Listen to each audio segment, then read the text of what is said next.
Live. Everywhere. On netrootsradio.com.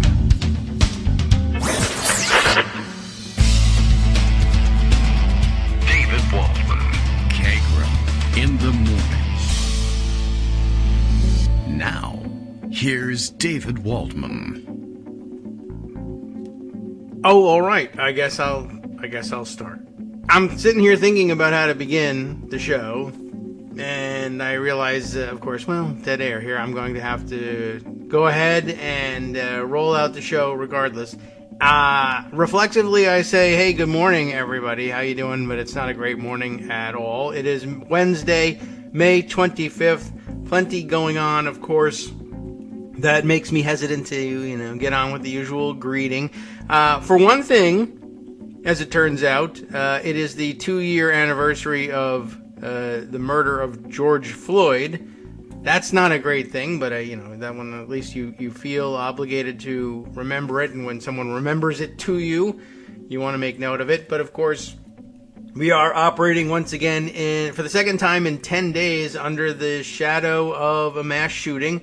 And like we said last time, the last time was a genuine, bona fide American mass shooting, random, at a store, involving an AR-15 or AR-15 type derivative, and mass numbers of casualties. But it wasn't a good old-fashioned American school shooting like we had just yesterday. Of course, the school shooting almost always counts, unless, of course, there's only 3 or 4 kids shot and it's because of a fight or something like that. No, it has to be a random act in order to catch our attention, and, of course, the numbers have to be high enough in order for us to do what? I don't know. Shake our heads and say, gosh, I can't believe it, or nothing will ever change, or no numbers are ever going to be enough. And, I guess you'd be justified in coming to that conclusion. I was thinking yesterday that, everyone asks that question. How many will it take? How many kids will be enough before we say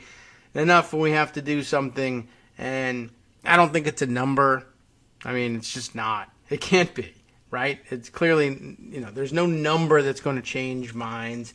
Something else is going to do it. Maybe it has to do with which kids are getting killed. I imagine conservatives who are gun enthusiasts and gun rights supporters just imagine that it won't happen to their kids in their schools, although sometimes I feel like they do feel that way, and that they then go out and buy AR-15s to protect their homes, and then either the guns are stolen out of their garages, or they accidentally fire them into their neighbors' homes, or accidentally shoot one another with them. They discharge in the parking lot while they're marching around guarding National Guard recruiting offices, whatever the scenario. But yeah, I only say it not because I think it's certainly not a good idea. Obviously, you can't target anybody to teach them a lesson so that that cannot be done, that can't be contemplated. I'm just saying that with Republicans, it tends to be the case that unless it happens to them or someone they know personally, they don't get it, they don't understand, they don't care, they don't want to do anything to help anybody. The rare Republican that actually will step in and do something usually does it because they have a story. We should have federal money spent for research in cancer because someone I know died of cancer. So we should have federal resources to help families dealing with kids with cerebral palsy because one of my kids had it. We should be tolerant of same-sex marriage or transgender rights because one of my kids is involved in either is gay, transgender, knows someone who is someone close. Actually, it brings to mind, I should have looked it up, the story of, another of the many gun fail stories I've collected along the way. One from Florida, of course, Florida man involved in this one, but I can't remember all the details. I can look it up. I'll find it at some point. Story of, I think, University of Florida, student who, living in his fraternity house, I don't know, this was before the days when they were making rules about guns on campus and rules that encouraged people to bring their guns to campus. And by the way, those rules used to be something like, well, if you're 21 years old and otherwise legally entitled to carry a gun, there's no reason why, if you're going to a state-sponsored school, state school someplace, you should be able to carry your gun. But of course, down in Texas, they recently reduced the age to 18 to be able to carry your gun. That was Greg Abbott, signed that one. Big cheer for that one. By the way, yesterday's shooter bought his guns when he turned 18. So, not a great showing for that rule. But anyway, you could bring your guns with you to campus. Several states have tried that. But this was actually before any of those things. And, some cool frat bro dude decided to bring his gun. And I think it was, a rifle. May even have been an AR platform gun to he's living in his fraternity house, so I guess there's no rules or whatever, and he just brought it with him. And of course, didn't take very long until somebody thought it would be a great idea to take it out while they were all hanging out drinking. You have one of those cool guns, let me see it. Out came the gun, and pow, it accidentally shot and killed, the cheerleader who had come to hang out with the frat bros for unknown reasons. At a big drinking party. Like, okay, I mean, she didn't know there was going to be a gun there. Not like it's a particularly safe thing to do to go to a drinking party at fraternities ever anyway, but, we hope for the best. Anyway, out came the gun, the most dangerous possible scenario. Plenty of other dangers happening there.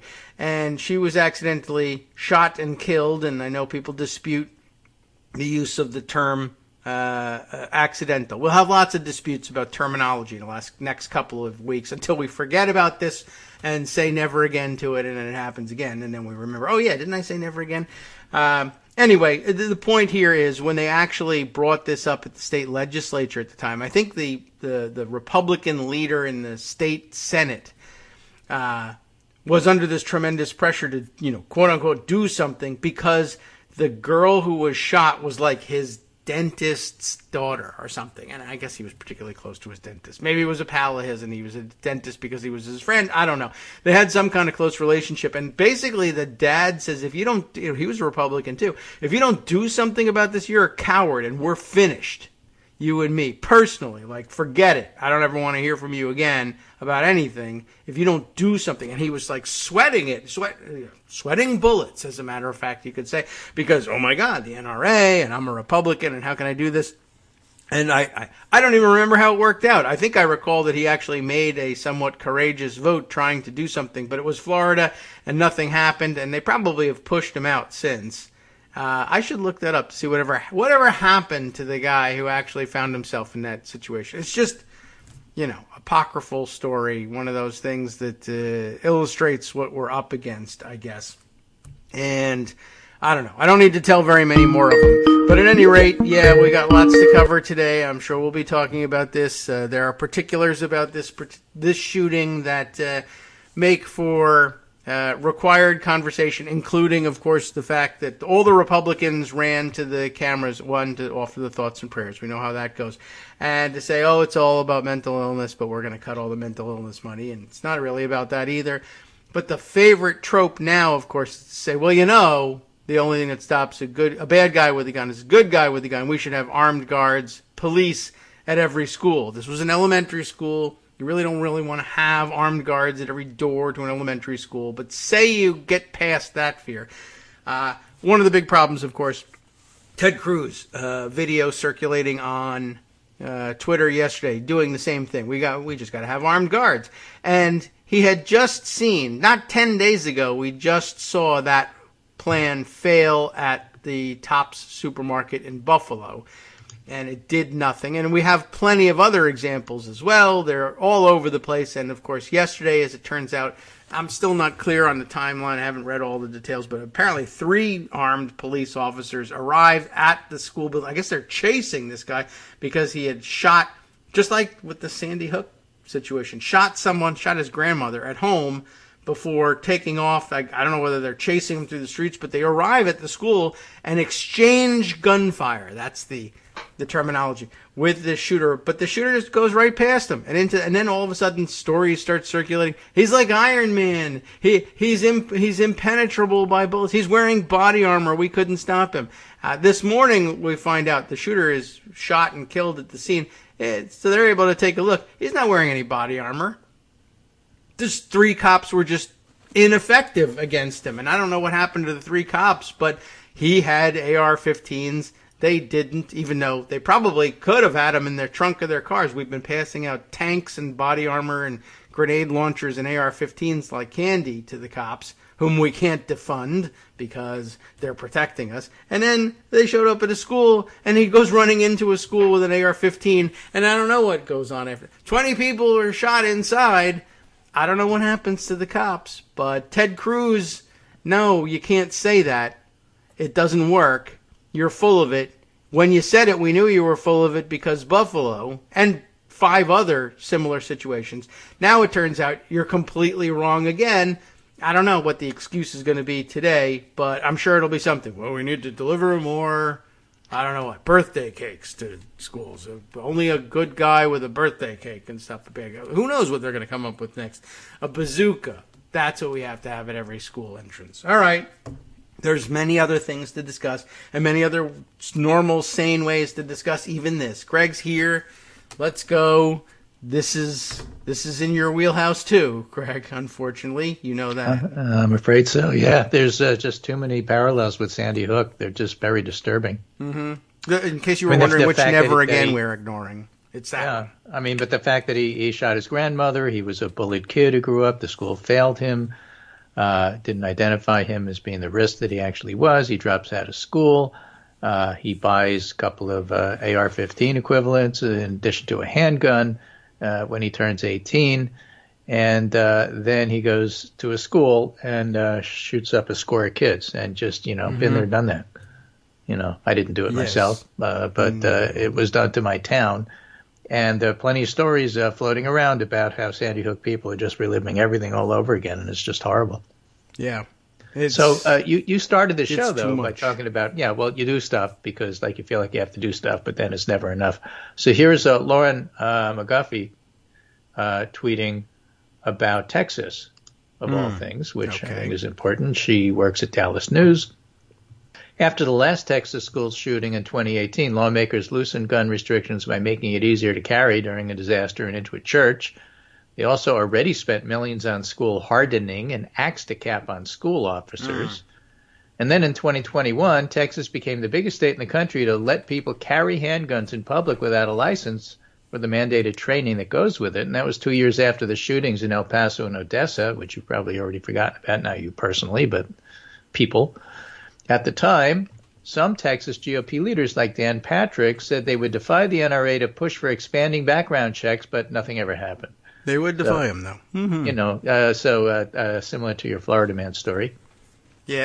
So Uvalde marked the 6th Texas shooting with at least 8 casualties since most of the current slate of statewide GOP leaders took office in 2015. El Paso, 23 dead, Odessa, 8, Santa Fe, 10, Sutherland Springs, 26, and Plano 8, and that after all the debate over gun laws, basically it got easier in Texas. They did the opposite of what Connecticut did, and it's just remarkable. Again, there's a lot of different ways you can go with this. Brian Lavos, pediatrician, writes, pediatrician here, I want people to know that death by firearm is not rare in kids. In fact, it's been the number one cause of death in this age group since 2020. And in 2020 alone, 4,300 children died from firearms. That's one Boeing 747 plane crash every month for 9 months. That's quite a bit. Just astounding, And although there's a lot of different ways we can go with this, and sure, there's plenty of yes, nothing will happen, not really going there. I'm not that interested in just pointing out nothing will happen. I think that there's more things to do, and there's more things to consider. I'm with Chris Murphy. Time on that, yeah.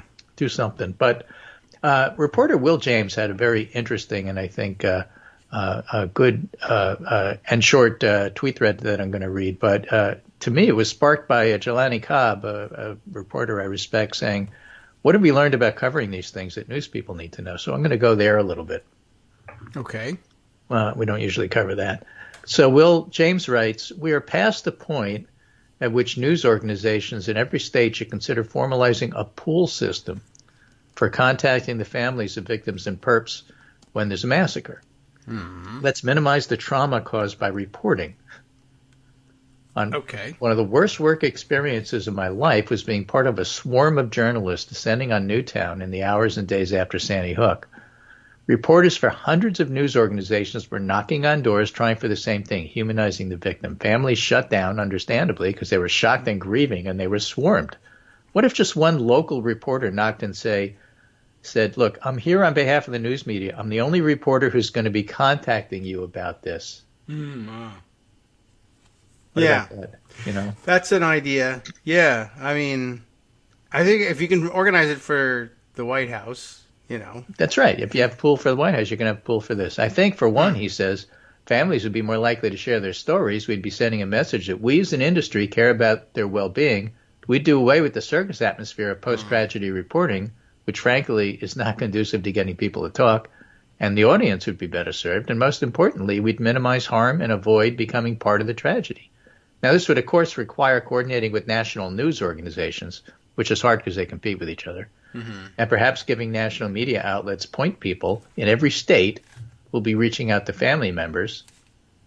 And, friends and neighbors should think about doing this, too. Yeah, that's an interesting thought. Good idea. And, I'm just thinking about people say, a point person in each, come on, wasted infrastructure. We're going to be sitting around. No, you'll be using that infrastructure a lot.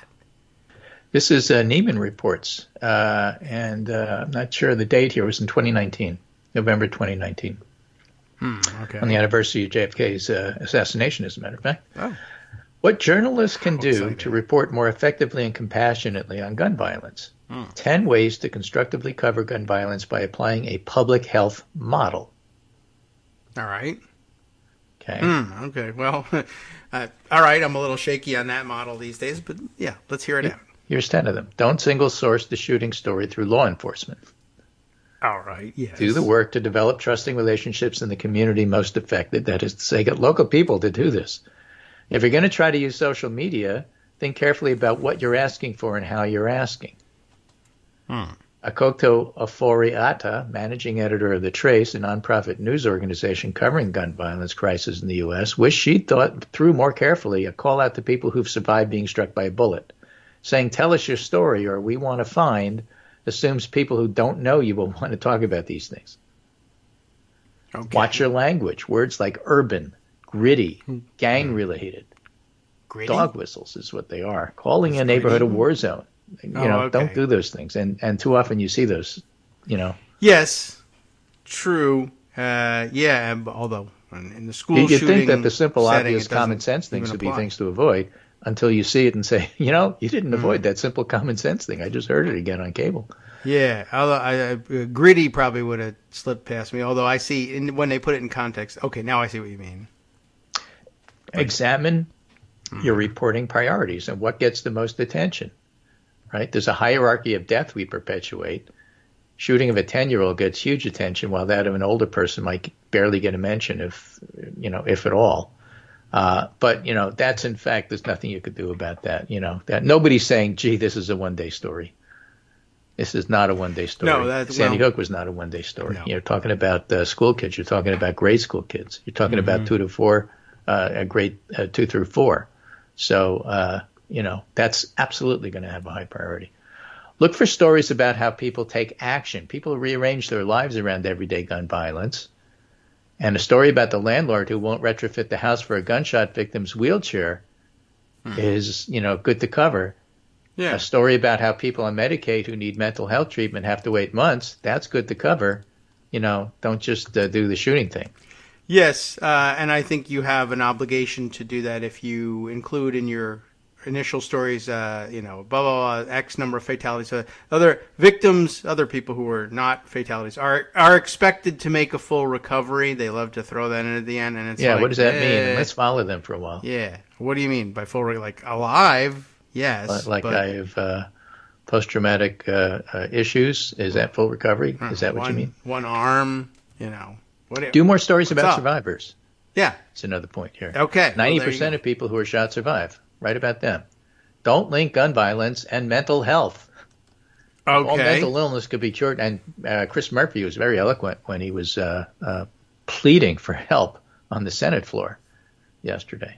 He said, don't give me this bullshit about mental health. The U.S. has no more mental health issues than any other country. Yeah, we do have this, gun epidemic. If all mental illness could be cured overnight, says this report from Neiman, the U.S. would see about a 4% reduction in gun violence, according to public health research. The evidence just doesn't back up the link that's so quickly and easily made, usually right after a mass shooting. Instead, researchers see evidence that allowing law enforcement to take guns away from people who are behaving dangerously could be effective, especially in reducing suicide. Okay. Yes. Okay. And this is one of the reasons why, and people criticize me for this, but I don't care. I think it's a wise choice. I follow people like Stephen Gutowski, who writes a gun blog and newsletter called The Reload. He's a gun safety expert, NRA. He teaches gun safety. He shoots. He loves guns. We are on opposite sides of the issues, but he's a fair broker. And one of his points that he always makes is, I am always available to anybody on either side of the issue to help explain terms and issues. You can't have your legislature, do things like ban assault weapons without defining what it means. It's assault style, what automatic and semi-automatic means, magazines, you know those issues. But the point is that they do matter when you're writing legislation. It isn't just a matter of semantics. Because if you're banning things that can fit a bayonet and calling that an assault weapon and saying my job is done, your job isn't done. So be diligent about finding out where someone got a gun to shoot a young black man as you would to find out about a gun used to shoot a police officer, but know the gun and know about what it is you're describing and use resources. There are people who are offering to help, even if they're on the other side. Take advantage of that. Okay. When solutions get pitched, look for the evidence of success. It's a credo of the solutions journalism movement that stories about approaches to solving seemingly intractable problems should critically analyze the evidence of their success and acknowledge failure. Katerina Roman, an associate professor of criminal justice at Temple, wouldn't have it any other way. We got to get away from the idea that anything we do is good. Look for the data, talk to researchers, don't become a cheerleader for some untested or poorly tested intervention just because somebody has invited you to a news conference to announce it. What works? Okay. Why aren't we doing what works? So it's a challenge doing it right. But, if you're a news organization, put the resources in to do it right. And in that regard, here's a piece from 2017 from Nick Kristof, which is the first step is to understand the scale of the challenge America faces. The U.S. has more than 300 million guns run for every citizen and stands out as well for its gun death rates, of course. But he had a big article, How to Reduce Shootings, basically going with things that have been tested, right? And so, just don't oppose guns. We oppose all guns. That's not effective, and you're going to lose support without getting anything done. But, here's a list of 9 things that have worked.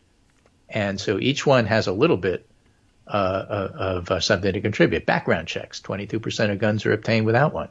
Improve those. Safe storage. Those include trigger locks as well as guns and ammunition stored separately. That's the kind of thing that a guy like Stephen Gutowski would absolutely support. Yes. Gun safety is don't put the casings. It's not gun control. It's gun safety. Everybody's for gun safety.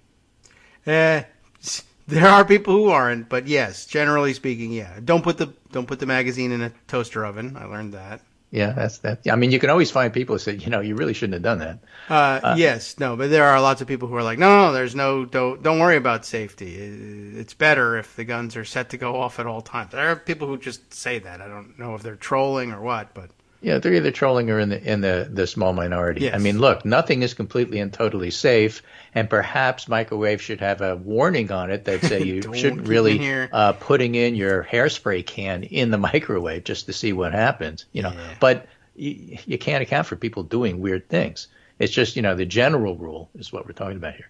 End immunity for firearm companies. The Sandy Hook people have shown how to do that. Yes, right. It's not a pipe dream. It's been done. They did it to Remington. Yeah.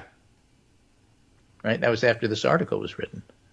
Protection orders. Keep men who are subject to domestic violence protection orders from having guns. Straw purchases. Tighten those. Ban bump stocks. I think we're working on that one.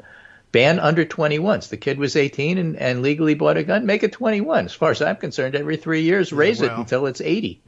Yep, but yeah, that's not the way the political winds are blowing. They just reversed it, and they just brought it down. In well, again, Texas, in Texas they do exactly the opposite, but that doesn't mean it's the right thing to do. Oh, ammunition no, checks. It's the wrong thing to do. That's true. Experiment with a one-time background check for anybody buying ammunition. You can have all the guns you want. You can't have ammunition. Yeah. We've talked about that on the show. Yep. And Connecticut took that approach too. I mean, dealing with the ammunition sometimes is more effective and easier to do than dealing with the guns.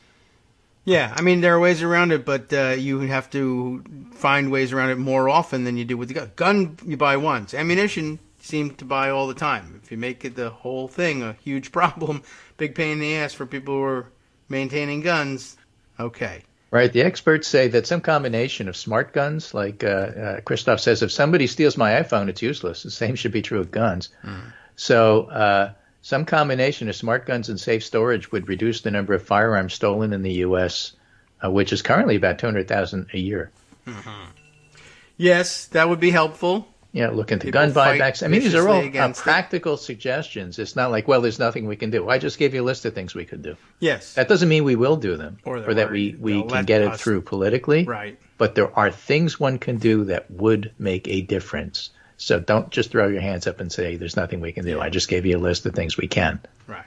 No, well, yeah, of course, there's a difference between there are things we can do and there are things that the other side won't let us do. But I mean, as long as you've got that list, those aren't the same things. Right. It gives you the opportunity to discuss why those things haven't happened. Sure. Yeah, so well, Steve Dennis had a good point, congressman reporter, who basically said, look, the reason we haven't done anything is because 46 is more than 54.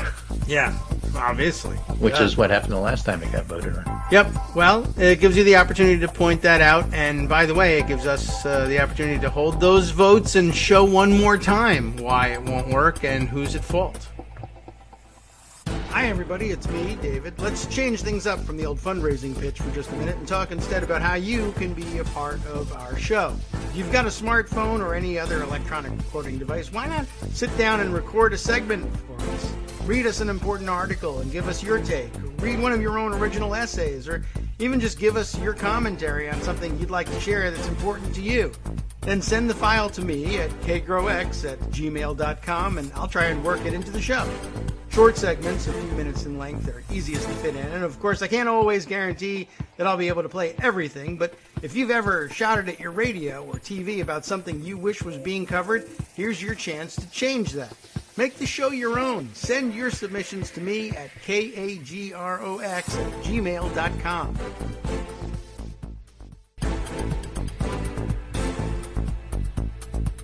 Welcome back now to the Kagro in the Morning Show here on Netroots Radio. Greg Dworkin still with us. We were talking during the break. I feel like I've had about enough. We need a day to digest this story anyway. There's no shortage of coverage.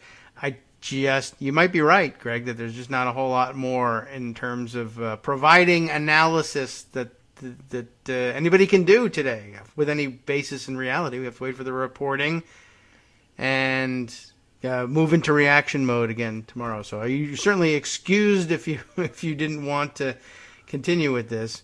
There were a number of other things that happened yesterday, including some of the mechanism by which perhaps we might one day address some of these issues. Lots of primaries and a lot of voting happening yesterday, and some. I think we should talk a little bit about that too. Okay. I mean, it's not that this isn't an important story, but I did want to get in the whole idea of first of all how the press maybe could approach it a little bit better. See, that's real interesting. That's an addition to the story, and remind people that there are researchers, Dan Webster at Johns Hopkins and Megan Ramey, who's at Rhode Island as a ER doc, who do research on this and have specific things to say, and they looked at issues. I heard them speak. We've invited them to Newtown. And they do have things to offer, and there are things that people can do, and it's a question of just getting it together and getting it done. But let's turn to politics a little bit. And by the way, I think that there were some wonderful responses from the politicians on our side yesterday who said, you think it's too soon to politicize this? Well, go F yourself. What do you know? There was quite a lot of that. And, that's the biggest change. I'm glad to see it. It is a big change. And so, there is progress, even if it's incremental. No, it's not too early to politicize it, because if you don't politicize it, nothing changes. Yeah. Simple as that. There's no avoiding it, obviously, and you should not feel bad. Don't let anybody make you feel bad about that one. But if you want to politicize things, let's politicize the insurrection January 6th and what happened in Georgia yesterday, which I think is awfully important. All right. As you know, we had this discussion on Monday. My most important election in Georgia was the Secretary of State election. Yes, which was really interesting. One. Brad Raffensperger won the Republican primary, and he got 52.3% of the vote to Jody Hice's 33.4%. As I think it was Soap and Deb who said, or maybe I can't even remember now who said it. Daniel Dale, it was Daniel Dale. Basically, Hice's entire campaign was election lies from start to finish. Yeah, well, it was Daniel Dale, the guy who's a fact checker. Well put. I mean, that's true. Right, and so he didn't do well, and the worry was that he might do better. That in fact he did. Rick Hasen, the election lawyer, writes, it appears Georgia Secretary of State Brad Raffensperger, running for re-election in the Republican primary, received over 50% of the vote, thereby avoiding a runoff. He defeated Congressman Jody Hice, who embraced the Stop the Steal movement and the false claim that the 2020 election was stolen. It's hard to overstate how dangerous it would be for an election denier to be the chief election officer of a swing state during the 2024 elections. I wrote in the Harvard Law Review Forum about how having people run elections who refuse to accept the reality of 2020 greatly increases the risk of a stolen election in the future. Now, Trump opposed Raffensperger, who famously released a recording of Trump pressuring him to find 11,780 votes to flip the state. Trump supported Hice and supported former Senator David Perdue, who lost by 50 points. So what lessons can we learn from this? First, the majority of Republican voters in Georgia weren't animated by Trump's election denial claims. It didn't get a majority to turn against Kemp. That's good news, and more to say about that in a minute from some of the focus groups. Hice did somewhat better against Raffensperger, and there's some question as to whether some Democrats crossed over and voted in the GOP primary. This is interesting. The Atlanta Journal-Constitution said about 7% of voters in this year's Republican primary previously cast ballots in the Democratic primary in 2020. Okay, that doesn't mean that they've all of a sudden become Republicans, and this is evidence that the Republicans are having a red wave. What it means is the Democrats were so opposed to the Republicans that were running and were perfectly happy with the Democrats and didn't feel like they had to vote in this primary, so they crossed over and they made sure that they voted for Kemp for governor against David Perdue and for Raffensperger against Jody Hice.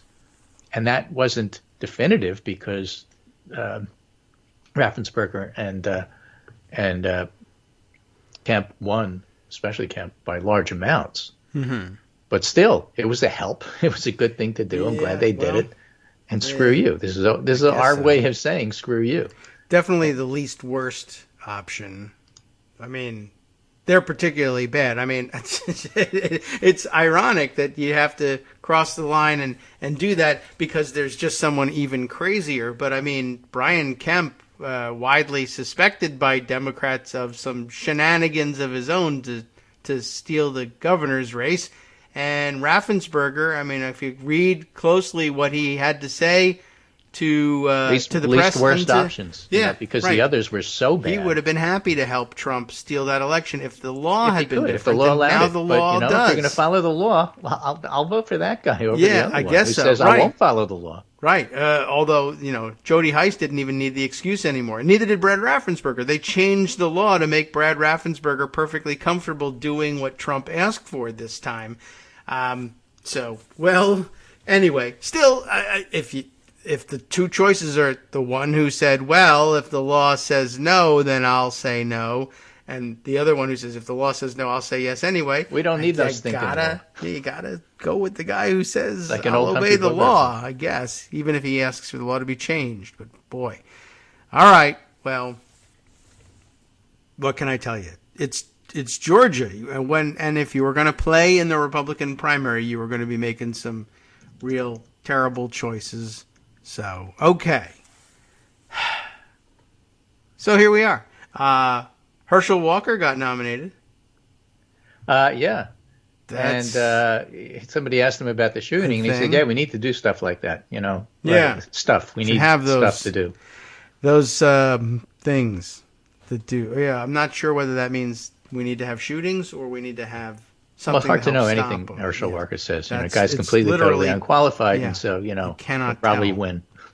Yep. Well, I hope not. But, boy, what a state.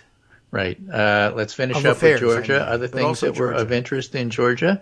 Of course, Herschel Walker won 68.2% of the vote, and the next guy, 13.4%, not very much.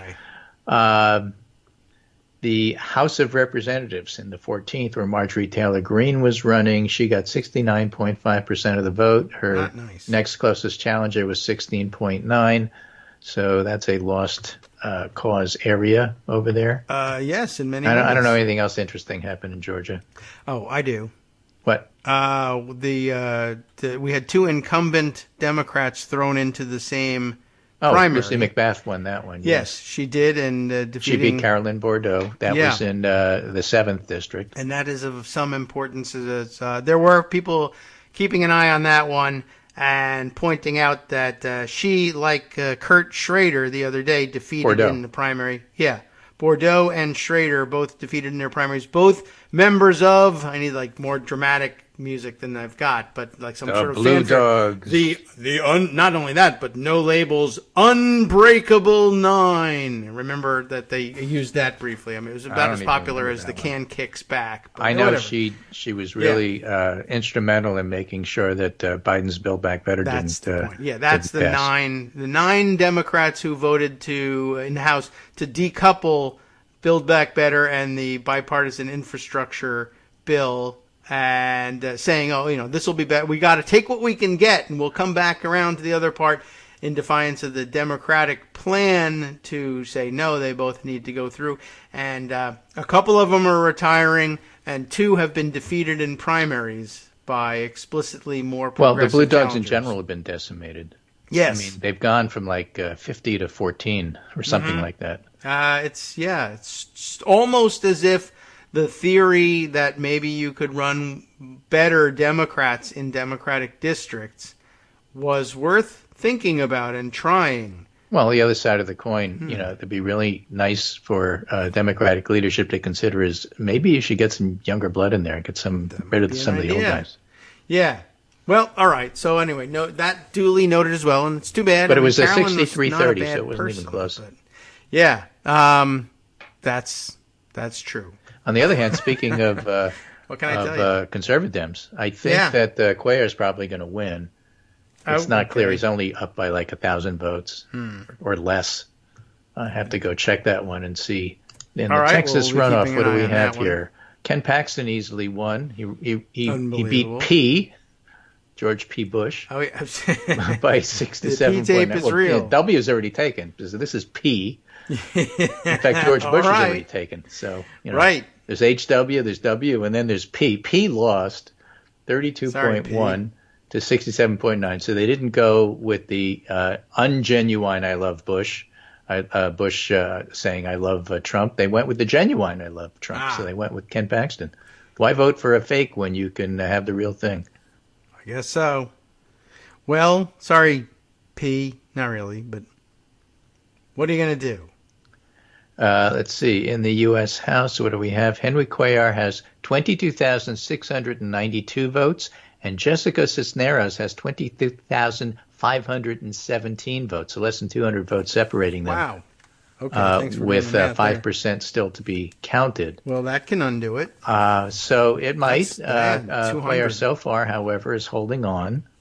Well, don't. and he's got 52% of the vote. There's that. In Alabama, Mo Brooks came in second, but it was a pretty distant second. Okay. 44.7 for Katie Britt, Mo Brooks 29.1, so there'll be a runoff. But Britt's doing fairly strongly there. Now, Trump may come in and unendorse Brooks, which is to say re-endorse him, endorse Jr. I see.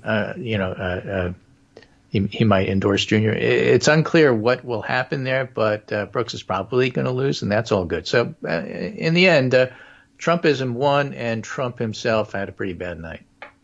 Well, good. I'm for that. And I mean, what happened? Results. Again, and people have covered this fairly well. Possibly is the Republican Governors Association decided to protect incumbents, and they came in with lots of money, and they supported Kemp, and that's one of the reasons why Kemp did as well as he did. And the fact that the focus groups basically said, look, we're very conservative. We believe in MAGA. But just because Trump says to elect one guy or another guy doesn't mean we have to do it. Same as in Pennsylvania. He said do Oz. That doesn't mean we'll do Oz. We want the genuine conservative. We want the genuine. And Brian Kemp is the real deal. Look what he did to Stacey Abrams. We want people who will change the laws to do stuff like that. And David Perdue coming in at the last minute and making racist remarks about Stacey Abrams won't do it. Brian Kemp's the real deal. He did it when he had the chance. Right. Yeah. Get your racism in early, folks. That's the answer. So it's not like, Republicans have seen the light in Georgia and they don't want to have anything to do with MAGA. In fact, just the opposite. Yeah. I mean, it's great that there was a defeat for Trump, but Trump is flexible. He'll just endorse the next person. Well, that's okay. And that's, if he wants to sow discord, that's fine. Yeah. Let him reap what he sows.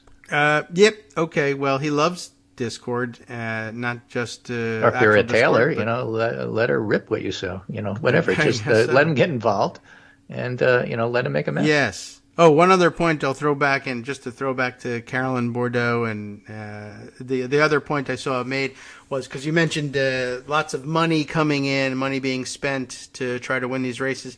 Lots of money, of course, spent on these primaries by these incumbents, but the point being made that the conservative organizations, No Labels and others that prevailed on these members to do this stuff were nowhere to be found, spending $0 to defend the people that they asked to stick their necks out. So just, again, probably something to remember in the next fight when the next most conservative Dems say, no, we think we'll derail this because, the business interests will back us and will be reelected.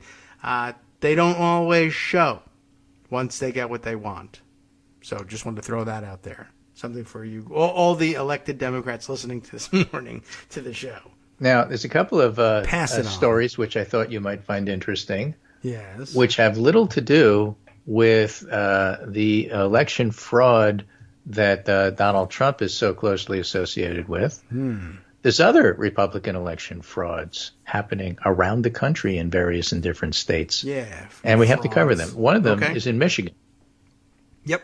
Right? You've heard about this, I'm sure. Michigan Election Bureau says two leading Republican candidates, including the frontrunner James Craig. Yeah. That's for governor, filed fraudulent signatures disqualifying them. It was an entire ring of forged signatures. Conspiracy going on here. Dun, dun, dun. I'm late on the button. But yeah, it was a conspiracy. And ring might even have been the actual shape that the conspiracy took. Apparently the pattern on the signatures indicates that they may have all sat around a table and you sign, everybody sign one of these petitions and then pass it to your left. You sign this page, you sign this page, and we'll pass it around and everybody will do it so that the signatures won't look alike. We're so clever, nobody will catch us. And the fact that page 1 and page 2 match exactly, nobody will notice that. Yeah. All right, well done, everyone. Michigan's Elections Bureau said late Monday that 5 Republican candidates for governor, including 2 leading contenders, failed to file enough valid nominating signatures and should not qualify for the August primary. Yeah. Now, it's not final. The final decision will be made tomorrow. But the stunning recommendations immediately transformed the race and dealt a major blow to former Detroit police chief James Craig. Everybody in Detroit hates him. That's he must be doing something right. Other things. Who has led in primary polling despite campaign problems, and another GOP candidate, Tudor Dixon, also contested Craig's voter signatures as fake. Tudor Dixon's important because the DeVos clan has endorsed her, and I'm guessing she'll probably be the nominee. Tudor Dixon. She'll have plenty of money. All right. So she's the beneficiary of all of other people being caught doing fraud. Right. If the canvassers agree with the recommendations tomorrow, the 10-person field will be cut to 5. Those qualifying would be Dixon, a former conservative TV news host who netted the DeVos family endorsement Monday, chiropractor and grassroots activist Garrett Soldano, wealthy self-funding businessman Kevin Rinke, real estate broker and anti-coronavirus lockdown activist Ryan Kelly, and pastor Ralph Rebrandt. And he's anti-everything. He's a pastor. Well, separation of church and state, except when not. Yeah. All right. Okay. The Bureau said it discovered the fraud on its own review and didn't process the challenges filed by the Michigan Democratic Party or Dixon. It also uncovered more than 42,000 bogus signatures that were collected for Brandenburg, Brown, and Markey. The agency dismissed the challenge to Dixon, who said the heading on her petition wrongly listed the end of the next gubernatorial term as 2026 when it's 2027. That's a technicality. I can understand why they rejected that. Nice try, Michigan Democratic Party, but the other stuff's real, and they will not get to run, I'm guessing. Yes. We learned all about the process for how to deal with that, and it's what did we say? Yes, it's the Board of State Canvassers who will decide that. And so it's up to them. And look, the field was going to be narrowed anyway. That's the point of a primary. So, right, but that's not the only state that's having issues. Breaking, Florida prosecutors arrest and charge 3 more members of elaborate Republican election fraud scheme behind fake ghost candidates aimed at siphoning away Democratic voters. That's in the Orlando Sentinel, that's a different, which I don't have access to. Scheme. Okay. Points for trying a different scheme. It's not new. It's just not the one we were just talking about. Right. Okay. Interesting. And we got that, and I'll just add that to the file of the ballot harvesting fraud in North Carolina. Right, but I don't believe these elections because there's voter fraud everywhere. Yeah, there's voter fraud from one party. Right. Well, I mean, I guess that's the thing. Should we do some voter fraud? I don't know. People are totally against it. Well, if we don't, then we're not going to be able to claim that there's widespread voter fraud. Right. And one more piece, maybe my last piece, just because it's so interesting. Judge Bob Orr writes, breaking news, Cawthorn for North Carolina takes second loss in a week as U.S. Fourth Circuit Court of Appeals reverses a lower court and challenge to Cawthorn's eligibility to run for public office. Okay. And somebody appropriately says, but isn't that moot because he lost? Well, actually not, because, and you'll process people, you'll love this one, it's not moot because the primary winner isn't certified yet. Okay. Yeah, I guess. I mean, and of course, it could stand as Representative precedent. Cawthorn suggests the case is moot because unofficial reports suggest he'll not be the nominee. Nonetheless, based on the record before us, this appeal is not currently moot in an Article 3 sense because a primary winner has not yet been certified and it does not appear the challengers have withdrawn their challenge. See NC General Statute 163, 182 with those lawyerly squiggly lines. Oh, section. The squiggly section. Yeah.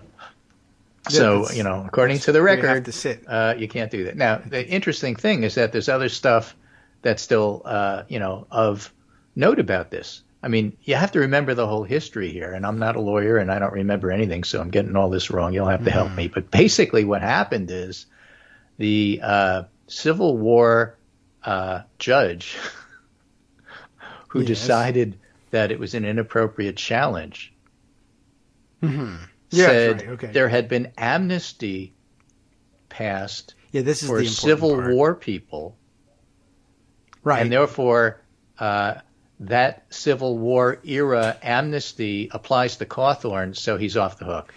Yes, that was and everybody the else upshot. said, "What are you talking about? That's nuts. You It can't is do nuts. that." And it doesn't say You that. can't. And so the Court of Appeals said, "Yeah, it is nuts. You can't do that. It doesn't say that." That was the important part. Is that okay? So anybody else who was considering defending themselves against similar charges, if you bring them by saying that the general amnesty of 1872 or whatever applies to me in what year are we in? 2022.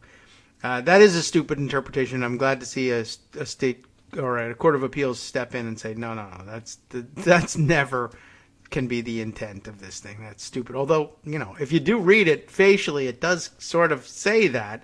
It just can't possibly be. It's not a reasonable interpretation that allows you to have laws. So and this is why non-lawyers look at lawyers and say, "You guys are all nuts," because basically the interpretation of the Court of Appeals goes along the lines of, well, if you read the language closely, it used past tense and therefore it doesn't apply to present tense. That's the only reason you're saying that. Come on. I mean, we know when the Civil War was, and it wasn't now. And we ruled that it's stupid because basically, when you look at what happened with that lower court, it was stupid. Why don't you just say that? Yeah, you could and you should, and there should be a section in the opinion that says, by the way, even if you make it a footnote, right? Fine. We did this on the basis of the textual reading because we're textualists, and then footnote. By the way, the whole thing was really stupid. Yeah, I mean, you can't have that's the kind of thing a non-lawyer would get into, right? The free everybody now, because we didn't like the Civil War very much. Everybody gets a free shot at insurrection. You cannot be convicted of insurrection if you are but only one per family. Right, like coupons. It's worth like 1/20th of a cent, and you can start a revolution. You're allowed 8, okay, but only per household. And you get a little card, and we punch it, and on the 10th insurrection your is free. insurrections are up. I'm sorry, you have to wait for next year to get a new lease on insurrections. Right. The other thing that wasn't decided in this, which needs to be decided at the federal level or at the state level, because this is going to be an argument: is it up to the Congress or is it up to something else? The law and how it's interpreted by the courts, and that is he ineligible to run in future? Yes, that's not true. Just this time. He might not be finished forever, right? Well, how do you know? I mean, could punch a tree and get back on the ballot. Is that up to the courts or is that up to the legislature? Exactly. I don't know. Honestly, everybody has a role to play in this. And the non-lawyers say, look, this is stupid. The guy's an insurrectionist and he shouldn't be allowed to run. Right. And that's the way I feel about it. And I'm a non-lawyer. So now I understand what the president takes special, rules like, an impeachment. Yes. Where if you convict, you actually can throw in there. And also, by the way, by a majority vote, you don't get to run again. Yep. They do have that. But unfortunately, you got to convict before you can do that, right? Well, that's what they say. But then again, they say a lot of things. And then 5 justices say, that's wrong and crazy. Or you say, everybody's immune forever because 1872. And for a while, that flies. So who knows, really? But the rules we were all taught, you got to convict them first. But, maybe there's a different rule that could be promulgated. I mean, all the textualists are running around saying that the legislatures can throw out elections and pick different electors. So maybe you don't have to impeach the president. Right. I don't really know. Sorry. So let me give you Lewis Carroll. All right. And apply it to the Supreme Court. Hi, Lewis. All right. Because he was brilliant. Whatever his other issues were, he was brilliant. Were there problems? When I use a word, Humpty Dumpty said in a rather scornful tone, it means just what I choose it to mean, neither more nor less. The question is, said Alice, whether you can make words mean so many different things. The question is, said Humpty Dumpty, which is to be master? That's all. Mm-hmm. So if the Supreme Court says it's the law, it's the law. And if the Supreme Court says it's not, it's not. And that's all I have to say about that, said Forrest Gump. Yeah, the line could just as easily have been written instead of which is the master, who has the gavel? Yeah, pretty much. That one. Well, there you go. So is Cawthorn ineligible? Well, it depends. Yes. What does the Supreme Court say? Well, should he be ineligible to run this time? Well, it depends. He lost. That's the good thing. But, who is to say? Well, apparently the federal courts are saying. Yeah, and eventually, even if the courts were to say, all right, he's ineligible, then he would say, well, it says that the name Madison Cawthorn can't appear on the ballot, but what about Madison F. Cawthorn? You didn't rule that one out of bounds. That's of interest here to me in terms of how the law works. Yes. And I don't mean this from a legalistic analysis because I'm not capable of that. It's just from a practical point of view. If the Fourth Circuit says, no, you can be challenged. Yes. And then Cawthorn says, whether I win or lose, I'm challenging whether I could be challenged. I'm taking this to the Supreme Court. Yes. And the Supreme Court decides not to hear it. Then he can be challenged, and it stands as is. Yes, although then he would say, well, in the Fourth Circuit, sure. Well, I'm going to move and run from the Fifth Circuit. Yeah, but still, it's precedent. It's there for everybody except the Supreme Court. Precedent matters. Uh-huh. Well, yeah, allegedly. And so, it's we're covered if I say allegedly. The implications for January 6th are what's going through my mind and how you apply this. So I think it's sort of a bigger deal than just Madison Cawthorn, who already lost an election. It is a big deal. It's good to have the thing straightened out in terms of, no, this wasn't prospective immunity for anyone who's a member of Congress at any point, that you can just mutiny as Congress and expect to be forgiven under the 1872 amnesty for Civil War participants. That's good to have that straightened out. We'll see hopefully we'll never see. I'd really like to not test that precedent with respect to insurrection ever again, but it could come up in other contexts. And we're not done with January 6th and not done trying people for their activities there either. So it's good to have it straightened out and not have it rest where it was. You're right about that. Okay. We've come to that point where the music begins. So there you go. Press the button and have it begin. And all right, we've made it to the end of the time you're willing to give us today. As the sanitation engineers come by, I thought I heard some beeping and they did. No dog, so they did. Abby's sort of used to it at this point. Yeah, so. Kind of not as exciting as it used to be. Yeah, that's right. Well, give me that number. I'll call you every day and make sure. All right, well, thanks, Greg. We'll check in again tomorrow, and maybe just things will be more settled by then. Yeah, you never know. Okay. As long as you're not declared ineligible between today and tomorrow. We'll check with the Fourth Circuit on that.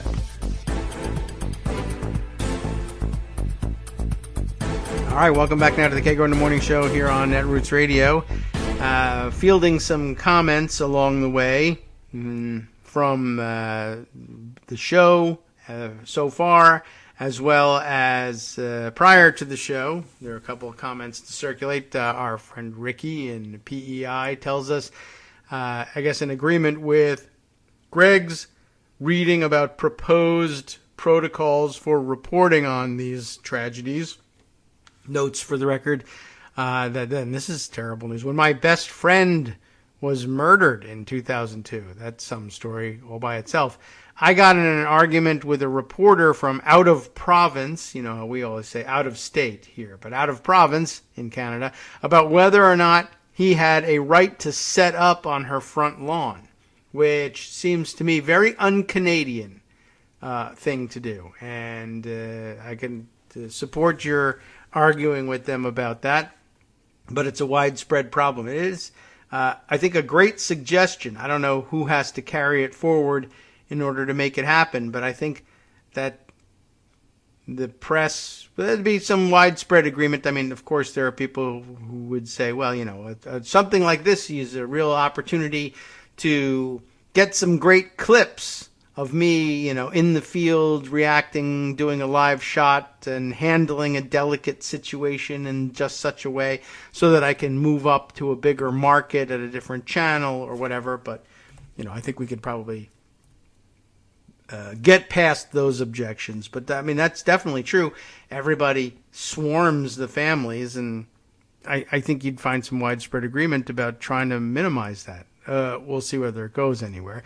Darwin, our good friend Darwin Darko, who was asking, as we were rejecting the idea that there's any number or figure or threshold at which Republicans will wake up to the problem. There is no number of no answer to the question, how many kids will it take for them to do something?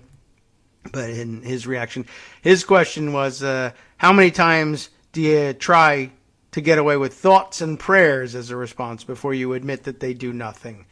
That there doesn't seem to be any limit on either so far. I mean, I said at the outset of the show that the pat reaction that Republicans go to now is there need to be more armed guards and a good guy with the gun, bad guy with the gun, that formulation. And it doesn't seem to matter the fact that we've seen it fail right before our eyes already this week.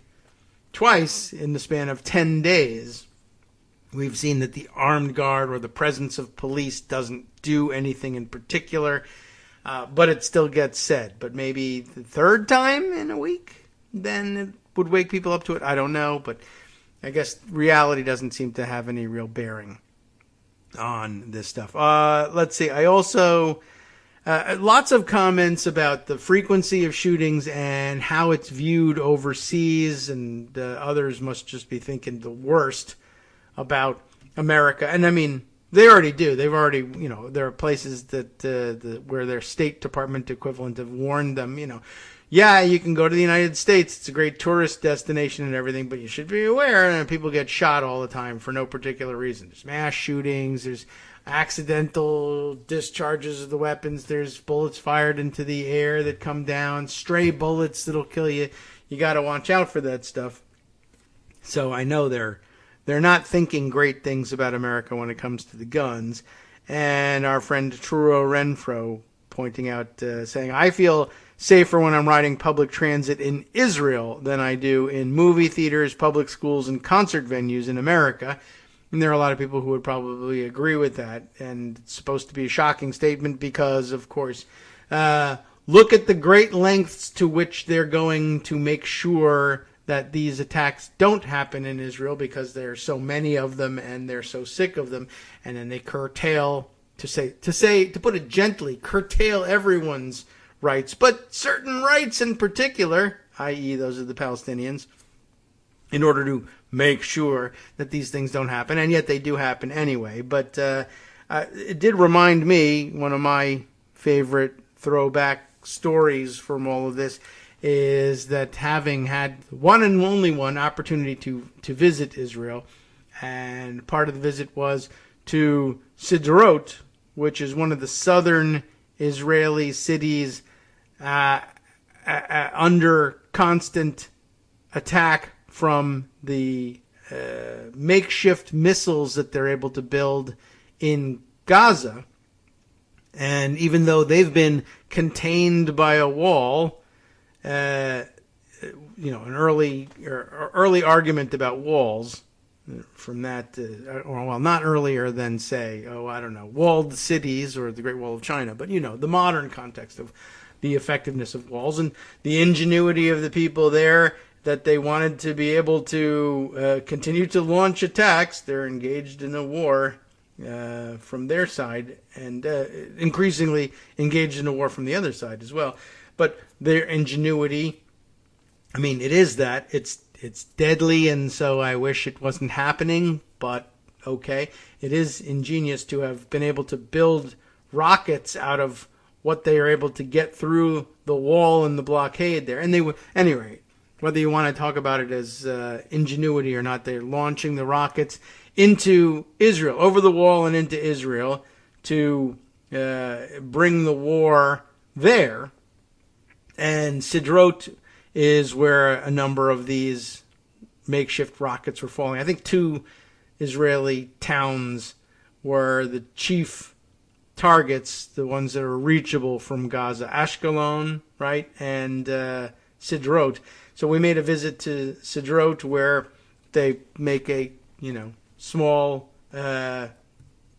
cottage industry of taking people around and saying, look how bad we have it. Look how under attack we are. And they are. Rockets are falling pretty much at random out of the sky all the time. And, they made a point of showing us, look, here's some bus shelters. They have these hardened bus shelters. So that when the siren sounds and some rocket is falling from some random trajectory, you're waiting for the bus, you're at least afforded some protection. And we do this, and the siren sound, and the kids go to the, under the desks at the school or to the basements or what have you. And they're trying to show you, look at the daily danger we live with.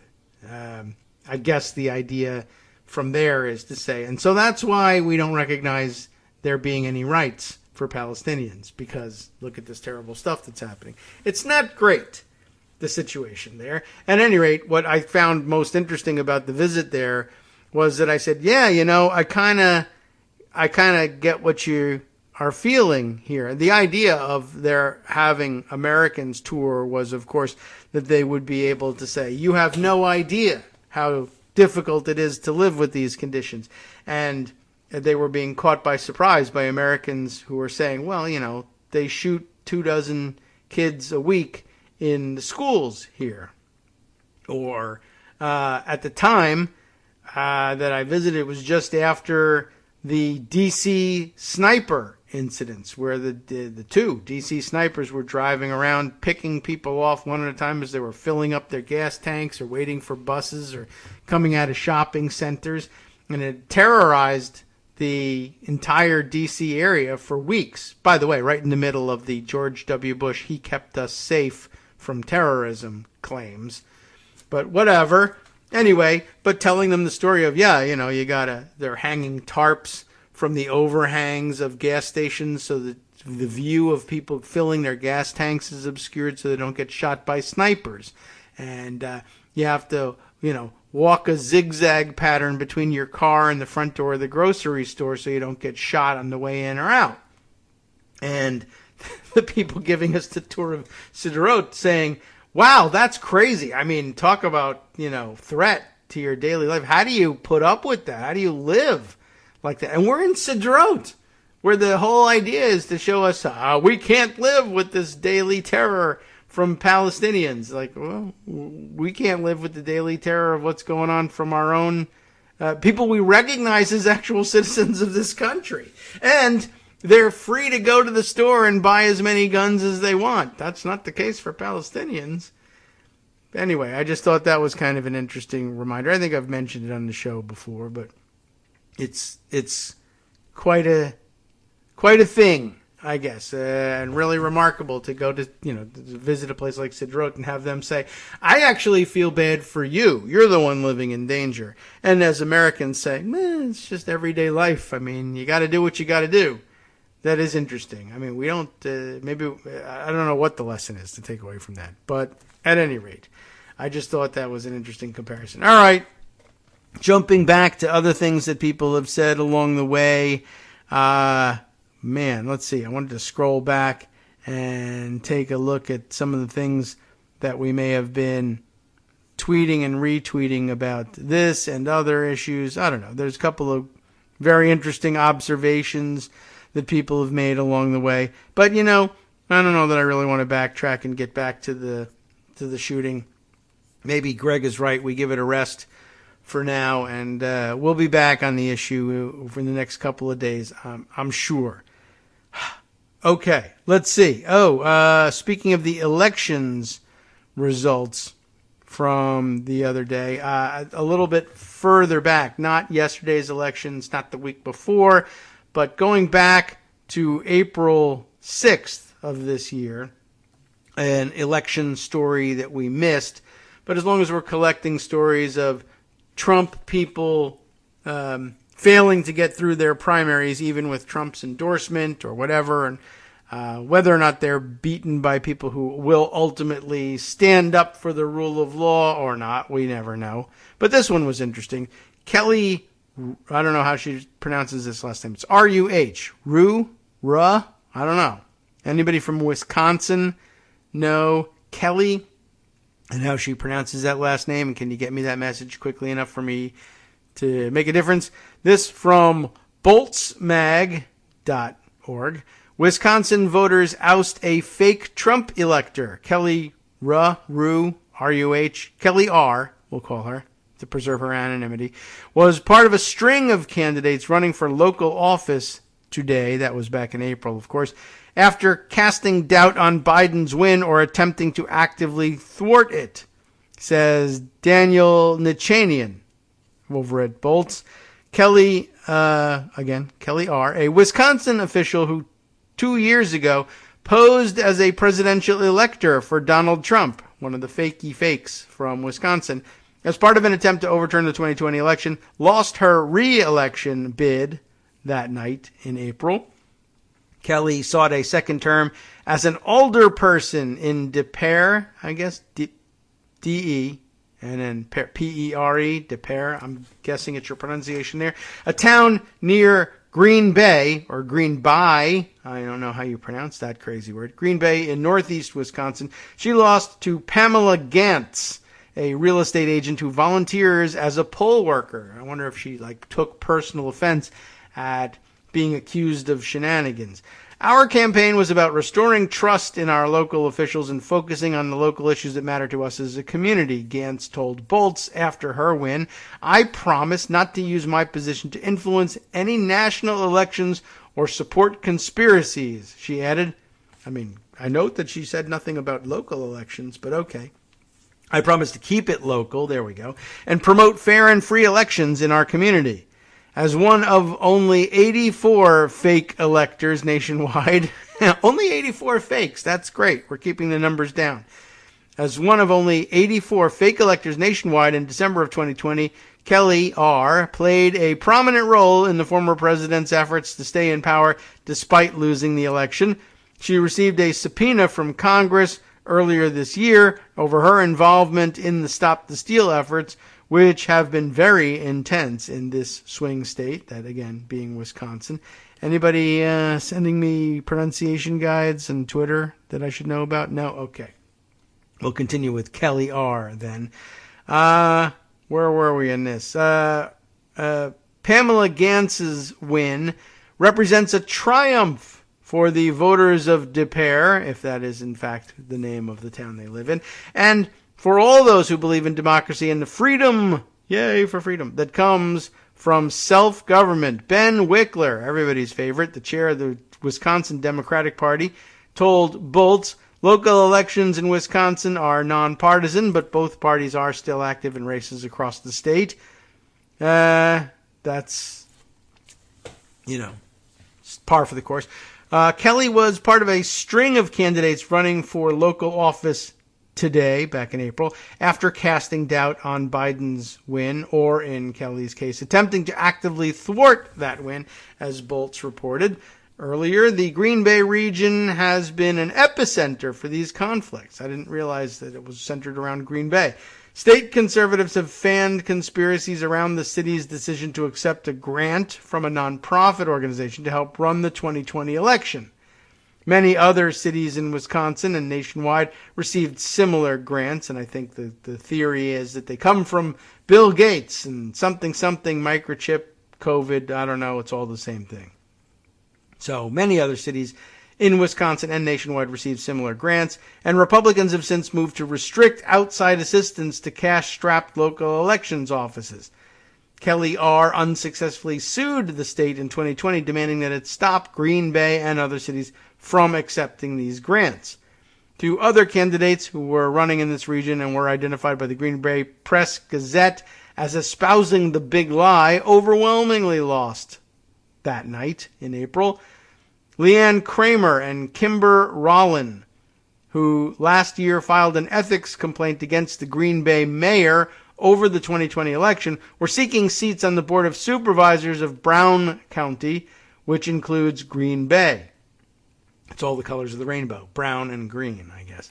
But a fourth such candidate prevailed, so at least one of them got through. Melinda Eck, E-C-K, who helped organize a local Stop the Steal rally on January 6th, 2021, won an open seat on Green Bay's city council. She'll now join a body that is already debating whether to pare back outside assistance in elections. At least one alderperson says the city should pull back from voter outreach altogether.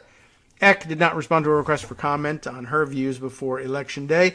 Another conservative candidate won a prominent position back in April on Wisconsin's second highest court after channeling the support of Big Lie supporters during her campaign.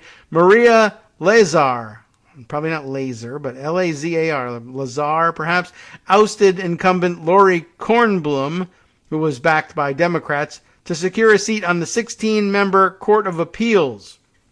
In this southeast Wisconsin district, Lazar touted endorsements from a fake Trump elector and a former judge who was called for decertifying the 2020 presidential election. I think we all know who that is, except that I can't bring his name to mind now. But the guy that we're constantly talking about trying to undo things in Wisconsin, and who now, because I said everybody knows who we're talking about, I can't bring his name to mind, but you can.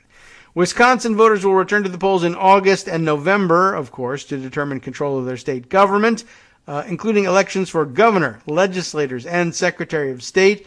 Republican lawmakers in the state have pushed for overhauling election rules, including new barriers to mail voting, which the state's current Democratic governor, Tony Evers, would likely veto if passed.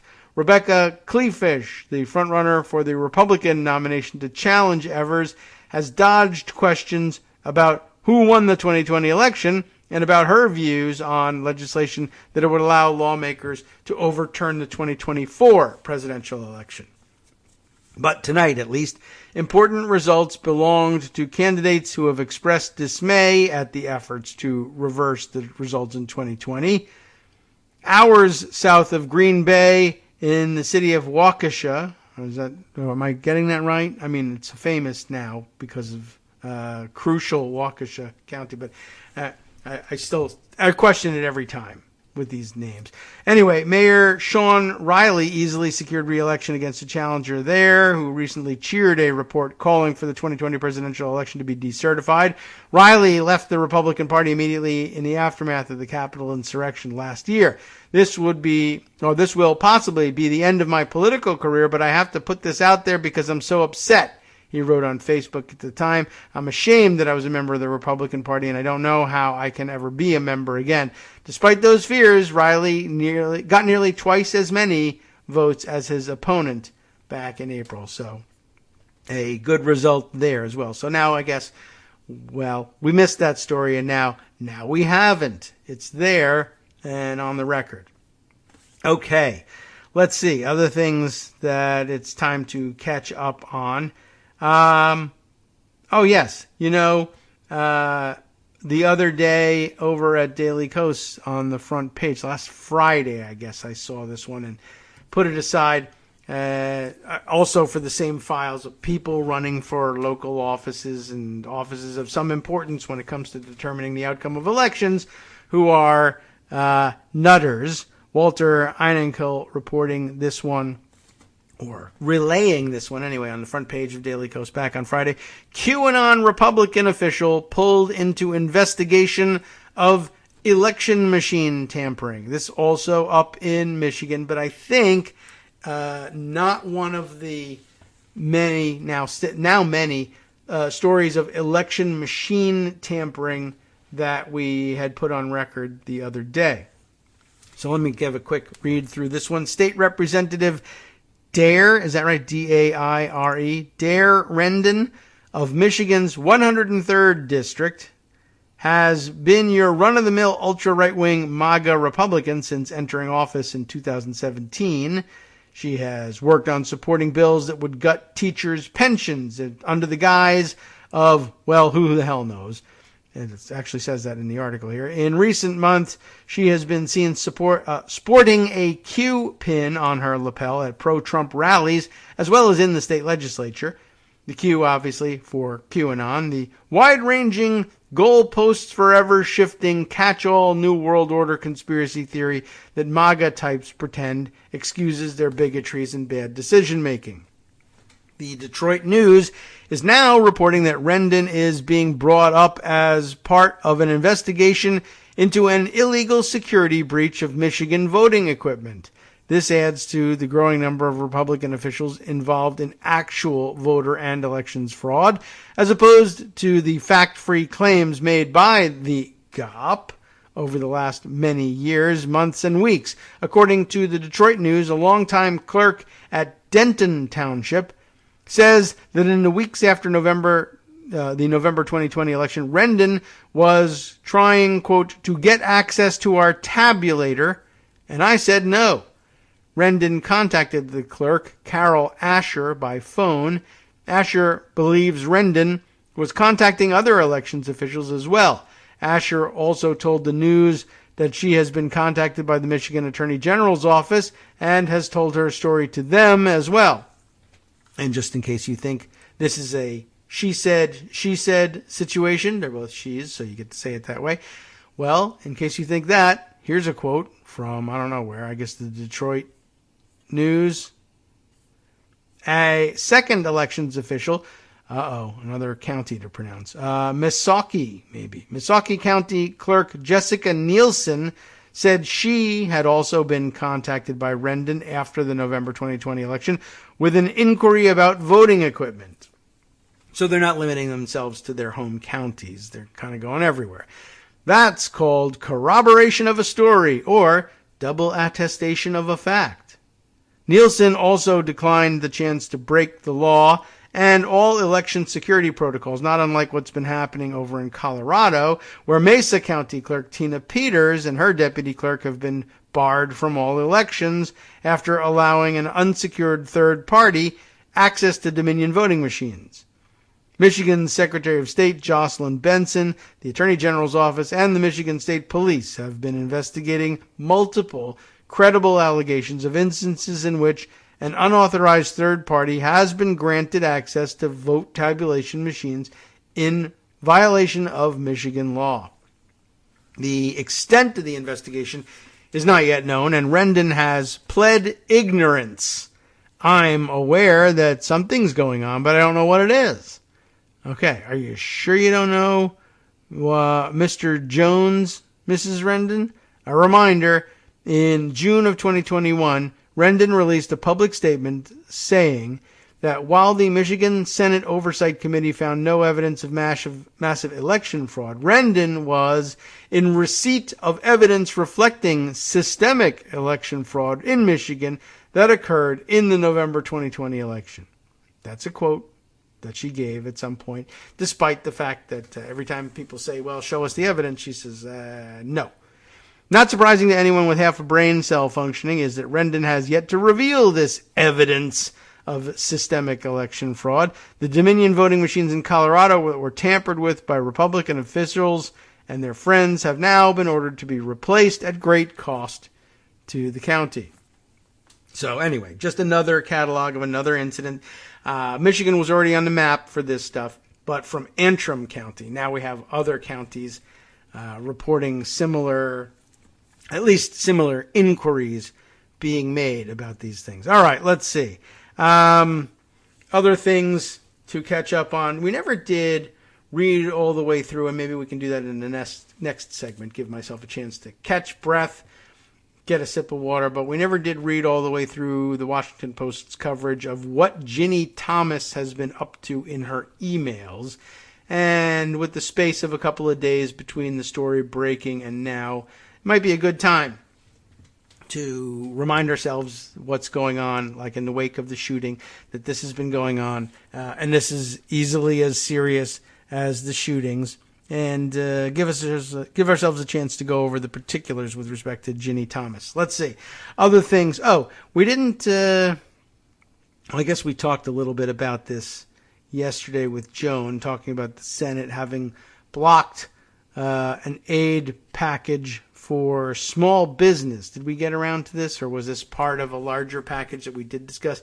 I just happen to have this piece stuck in pocket from end of last week. Senate blocks $48 billion in an aid package for restaurants and other small businesses. Carl Evers Hillstrom reporting this for The Hill. Of course, we would ask them to revise that headline. It wasn't the Senate just generally that blocked the aid package. It was probably Republicans, and probably a minority of them.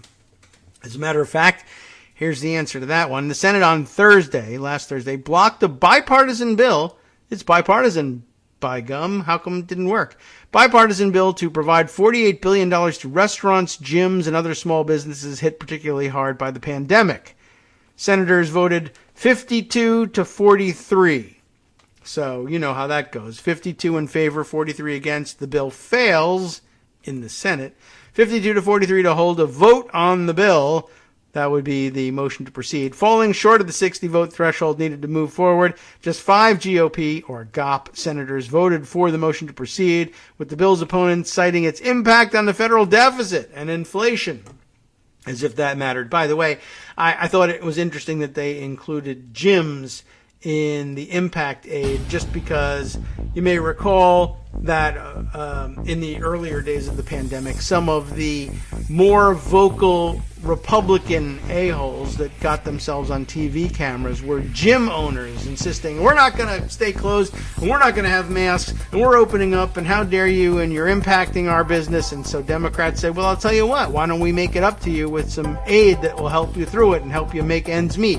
And Republicans say, no, we're not going to take that help. Hi, it's me, David Waldman, the same guy who was just talking to you a second ago. Our Patreon subscription drive is still going strong, with over 175 monthly donors who help keep us on the air.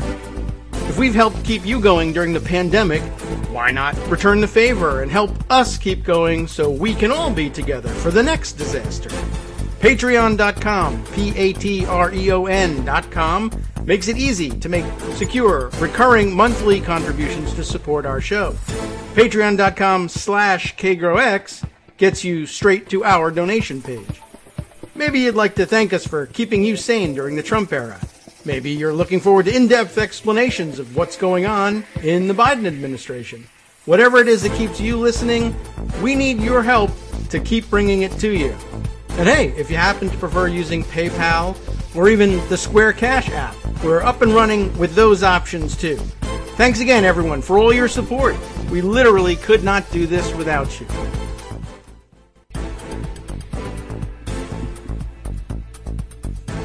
All right, welcome back now to the Kagro in the Morning Show here on Netroots Radio. I think I need to check on some of the things that tabs that I opened along the way to see if there are things that I actually need to catch up on. Sometimes I open the tab and say, oh, I'm definitely going to bring this up on the show, and then it just sits there. It's not in Pocket. I opened the tab, and I haven't read it. But let's see, among the things that have made it to the screen here, a call for Paul Gosar to be expelled from the House. Why? As he goes on to say, Andrew Wortman tweeting this news, Paul Gosar must be expelled. This white supremacist insurrection planner and inciter who is in late stages of a degenerative health condition. Many people do believe that to be the case. I don't think that's been acknowledged by his office, though. Is profoundly unfit for public office. The shooter was an American citizen who was neither illegal or trans. But guess what? They're accusing them of that anyway. Paul Gosar tweeting to somebody, we already know, fool, it's a transsexual leftist illegal alien named, and they give the name of the shooter. It's apparently your kind of trash, Gosar says to them, and I guess attempting to shift blame. And politicize it. Remember when yesterday they said, don't politicize the shooting, when they figured out, oh, well, there is a way we could politicize it against Democrats, then, time to politicize it after all. Whereas we were pretty clear, yeah, politicize it from the moment you learn the news. But yes, I think I mentioned to Greg during one of the breaks, one of the exercises of the trollish right online was to find someone online. They found a Facebook profile of someone who was in fact, or is in fact, a transgendered person who has the same name as the shooter, but of course the shooter was killed at the scene, and this person is still alive, and they had to go onto their Facebook page and post yesterday to prove that and say, I'm alive, the shooter is dead, so clearly I'm not the shooter. And this kid wasn't even from Texas, which is kind of odd, and you think that would be a red flag in their research. But essentially, they took it as an opportunity to spread the name and probably identifying information about this person and accuse them of being the killer. And before the truth got out, who knows what happens if people nearby this person decide to take retribution for the shooting, even though, although I guess if you have the person in your sights and have read the news, and you can't always count on them having read the news, maybe they don't know the shooter's been killed at the scene. And who knows what they do to this person. Paul Gosar, a member of Congress, supposedly should know better than that, but I guess he doesn't. And there's no way they'll get the votes to expel him from Congress. But, as I said, it's just that the Constitution says that you need 2/3 to expel someone from Congress. Well, we'll do something different. Instead of expelling him, we'll schmexpel him from Congress. And it doesn't say how many votes you need to do that. So who knows? And hey, until the Supreme Court says we can't, then we will. And if he's not allowed in the House chamber and can't cast a vote between now and 6 years from now when the appeal finally reaches the Supreme Court, well, sorry for the inconvenience. You could play that sort of hardball. I'm just saying. That'll bring us around to Ginny Thomas in a second. By the way, another thing making the rounds this morning, Jake Sherman reporting via his Twitter feed here that Schumer signals no gun bill vote imminent on the Senate floor. As he puts it, Americans can make a choice. Americans can cast their vote in November based on how people stand on guns. Schumer says Republicans can work with Democrats now to craft a bill, but he's skeptical and says it's unlikely and we've been burnt by those efforts in the past. That's true, of course, but lots of pushback from Democratic activists and others saying, yeah, well, but don't you even want to try to put a bill on the floor? And I could see maybe you don't want to spend a great deal of time trying to craft a bill that will get Republican votes because they're just going to pull out in the end anyway. So what's the point? But it is interesting, surely, I mean, maybe they think, all right, we'll never have any chance to pass any of these things, but is that a good excuse to not have legislation crafted and ready to go? Because if you're one of the people that spends time wondering, what's it going to take? Well, one of the things it's going to take to move Republicans to change their mind, and stop guessing how many kids have to be killed in order to make Republicans change their minds. One of the things that it would take in order to do something would be having something that you could do. So clearly, I'm pretty sure that there are plenty of Democrats in the Senate who have a bill, but they haven't been spending any time probably vetting it in committee because it's a waste of committee time knowing that Republicans will oppose the bill if it ever gets to the floor. But if there ever was a situation that should arise that you needed to strike while the iron was hot, maybe you would want to have a bill like that ready to go. That would be a good idea. Some argument back and forth yesterday. Now I know what I can weed through my Twitter feed looking for. Something to do with procedure that might be of some interest. But a lot of arguing back and forth, over a lot of different aspects of what to do in the wake of something like this. And one of the usual exchanges is, first there's, of course, people saying, yes, Republicans are at fault, but, Democrats never do X, Y, Z, or they don't try hard enough, or they're not ready for it, or they don't have a bill crafted like I just did, something like that. But it goes further, and a lot of times it comes around in horseshoe theory, Democrats have been saying they will do something for years, and you should vote for them because they'll make a difference, and then they have the majority, and they're still not making a difference, and so therefore you shouldn't vote for them, and Republicans should be swept into office by default and things will get worse. You got that argument going on. But then the argument about, even if Schumer did want to do something, the soonest you could move a bill to the floor, you can't do it today, you can't do it tomorrow, the soonest it could make it to the floor is XYZ time, and back and forth. And that's the usual argument. In fact, yesterday, Burgess Everett, who just opened up his profile so it can be reminded who we're talking about here. Burgess Everett, he's a reporter for something, but I guess the tweet I'm looking at has used a screenshot for him, for his tweet instead, and so now I got to go onto Twitter and try to find Politico Congressional Bureau Chief Burgess Everett. tweeting yesterday. Maybe I should look. Well, okay, let's see. In response to Kurt Bardella, who, now I got to look up Kurt Bardella so we know exactly who we're talking about here. And get that one. DCCC, and an advisor to Democrats, tweeting originally, if I were the majority leader, I'd put a simple background check bill on the floor tonight for a vote. Burgess Everett responding, if a bill was ready for floor action and you started moving it today, the fastest you can hold a vote under Senate rules would be Thursday. At the moment, Schumer has set up a vote for the domestic terrorism bill for Thursday, but I guess nothing specific to preventing mass shootings. But, a lot of mass shootings are perpetrated by domestic terrorists, so maybe some clear relationship there.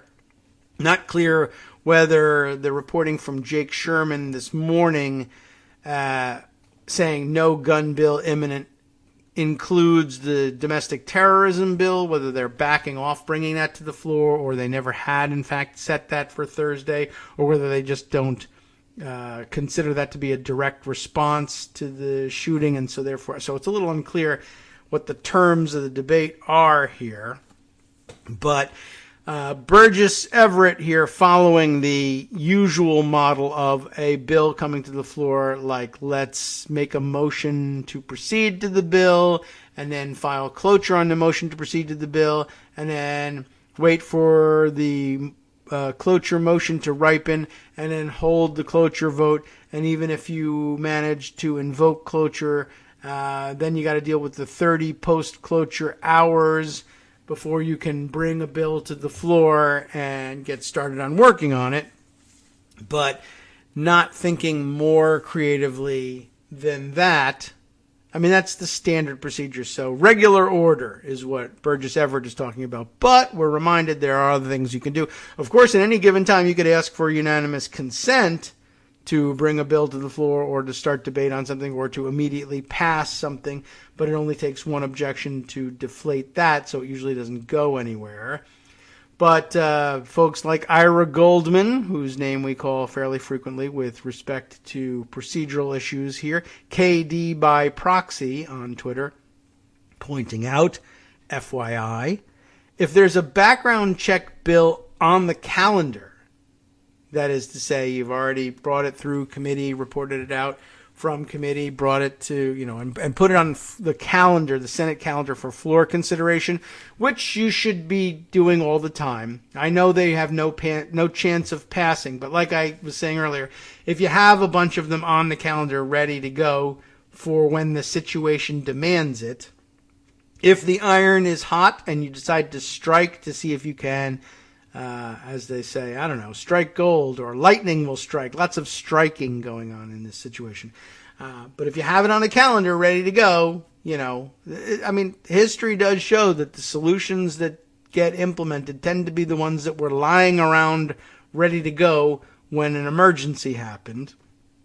That's just, it's widely said to be the case.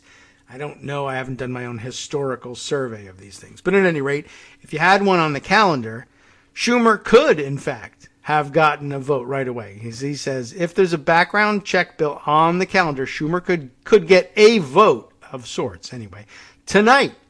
How could he do it? If he made a motion to proceed, that's simple enough. We all understand that. But then moved to table his own motion. And then he would say, in setting up the vote, any senator who votes in favor of tabling, even though I'm the one that made the motion, I intend to vote no on it. But if you vote in favor of tabling the motion to proceed, then you are against background checks. And that's how you create a record vote on that. So I make a motion to proceed to this calendar item on the on background checks. Now, I'm trying to think. Is it necessary to actually then make the motion to table? Why not have a vote on the motion to proceed? Well, because, of course, there would be a filibuster and you'd need to invoke cloture in order to get to that motion. That's why. So, in order to actually have a vote that night, make a motion to table your own motion to proceed, which is not, the motion to table isn't subject to debate and can't be filibustered, so you would have that vote tonight. So it seems a little backwards and stupid, and I mean, there would no doubt be people making fun of it. So look at what Schumer's saying. I make a motion to proceed to a background check bill, but I make a motion also to table my own motion to proceed to it. And tabling, of course, usually, well, it always sets aside whatever you table, but it usually ends up killing what you set aside. So, there would be all sorts of jokes. I voted for it before I voted against it, before I voted to table it, before I voted not to proceed to it, whatever. But you could set up that symbolic vote. If you wanted to have a vote that day, that night, Wednesday, or today, or yesterday, Tuesday, when it actually happened, yes, you could, in fact, engineer such a vote. But then people would say, well, it was a procedural vote. It wasn't an actual vote on a thing. Well, they're all procedural votes at some stage. So anyway, just pointing out that you could do that. It's a neat trick. But, of course, it depends largely on having a bill ready to go on the calendar. If you don't have such a bill ready to go, or the bill hasn't been reported out, then you got to discharge a committee from it. And if you have introduced a bill but not put it through the committee process, you would need unanimous consent to bring it immediately to the floor. So it pays, even though you know that it's something of a waste of time, to have markups on these bills so that they can be put on the calendar, parked and ready to go. That's kind of long story short about that one. Now, let's see. There was something else that I had mentioned that made me say, oh, yeah, something, Ginny Thomas. Oh, yes, right.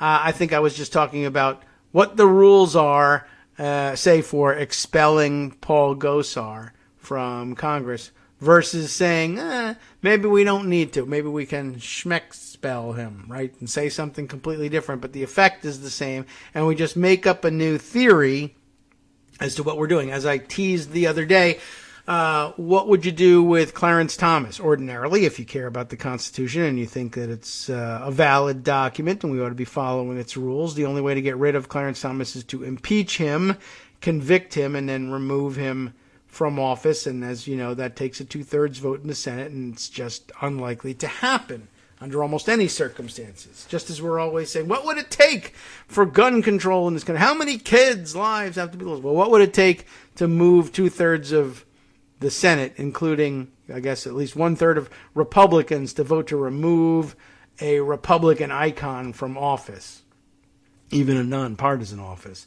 And the answer is there is no number, there is no thing that they would do. They will just reflexively vote no on it. But what if you invented a new rule and said, sure, the Constitution says it takes 2/3 to convict someone so they can be removed from office. But what if we just declare the seat vacant? That's not a thing, but let's say we make it a thing. What would it take? What would it take? It would take ultimately 5 justices saying, okay, it can be a thing. That's what it would take. Would anybody do it? I don't know. I doubt it. Probably not. Sounds crazy because it's a brand new invention. The founders never contemplated any such thing. Yeah. All true. But why would we do such a thing? You might want to do such a thing to deal with Ginny Thomas, who clearly has some tremendous influence over Clarence Thomas. At the very least, you might want to punish the one or both of them for having been meddling in the elections.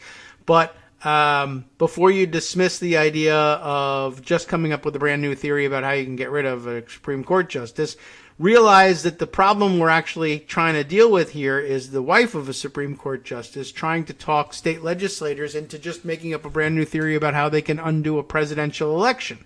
So if you're concerned about the idea, you can't just get rid of one, or many more perhaps, of 9 Supreme Court justices with some invented theory that you just made up. Consider that you're doing it in order to prevent the wife of one of the justices from just making up a brand new rule about getting rid of one presidents. If you can do that, if that's okay, if Republicans are willing to support the idea of making up a brand new concept to get rid of a president, well, then Democrats ought to be able to find support, at least among Democrats, for making up rules to get rid of one of 9 justices. But we don't like to do that. But that puts us as a competitive disadvantage with the team that does like to do that. What am I talking about? I don't know. So why don't we ask Emma Brown what I'm talking about? She wrote the article for the Washington Post the other day, the 20th, 5 days ago. Ginny Thomas, wife of Supreme Court Justice, pressed Arizona lawmakers to help reverse Trump's losses, emails show. You already know the story. You read it over the weekend. But let's read it with an eye towards what if you just made up a new doctrine and got enough people to believe it was a real doctrine. And it's relevant to today's discussion on all fronts. The D.C. versus Heller decision in the Supreme Court. Alito came up with didn't come up with it himself, but just adopted what was put on the shelf for him. It was ready to go when the opportunity was there. The iron was hot and it was time to strike, and he pulled off of the conservative bookshelf the theory that the Second Amendment affords anybody, anywhere, the opportunity to carry any weapon they want, wherever they might go and for whatever reason. That was brand new. Founders didn't appear to have intended that. Nobody in 200 years was willing to say that was the case. But when the opportunity was there and you had 5 votes to push it through, look what's on the shelf. Let's grab that. Well, time to put the vacancy rule for the Supreme Court on the shelf, just in case, Clarence Thomas or anyone else does something so egregious that you just have to use it. Emma Brown, as I said, writes this up. Virginia Ginny Thomas, the conservative activist and wife of Supreme Court Justice Clarence Thomas, pressed Arizona lawmakers after the 2020 election to set aside Joe Biden's popular vote victory and choose, quote, a clean slate of electors, according to emails obtained by the Washington Post. The emails sent by Ginny Thomas to a pair of lawmakers on November 9th, that's quite early on, argued that legislators needed to intervene because the vote had been marred by fraud. Though she did not mention either candidate by name, the context was clear. And, of course, the justification being, well, the vote's been marred by fraud. Now, Arizona, mind you, is the place that went with the cyber ninjas and did their totally crazy upside down backwards through the looking glass, quote-unquote, audit of the vote and still came up with nothing. But Ginny Thomas is pretty sure she's right anyway. Just days after media organizations called the race for Biden in Arizona and nationwide, Thomas urged the lawmakers to, quote, stand strong in the face of political and media pressure. She told the lawmakers that the responsibility to choose electors was, quote, yours and yours alone, and said they had, quote, power to fight back against fraud. Thomas sent the messages via an online platform designed to make it easy to send pre-written form emails to multiple elected officials, according to a review of the emails obtained under the state's public records law. The messages show that Thomas, a staunch supporter of Donald Trump, was more deeply involved in the effort to overturn Biden's win than has been previously reported. In sending the emails, Thomas played a role in the extraordinary scheme to keep Trump in office by substituting the will of legislatures for the will of voters. Thomas's actions also underline concerns about potential conflicts of interest that her husband has already faced and may face in the future in deciding cases related to attempts to overturn the 2020 election. Those questions intensified in March when the Post and CBS News obtained text messages that Thomas sent in late 2020 to Trump's chief of staff, Mark Meadows, pressing him to help reverse the election. The emails, this time, the new ones they found, were sent to Russell Rusty Bowers, a veteran legislator and Speaker of the Arizona House, and Shauna Bollock, who was first elected to the chamber in 2018 and served on the House Elections Committee during the 2020 session. Okay. Oh, by the way, what was I going to say about... Clarence Thomas, that is, having potential conflicts of interest, et cetera, et cetera.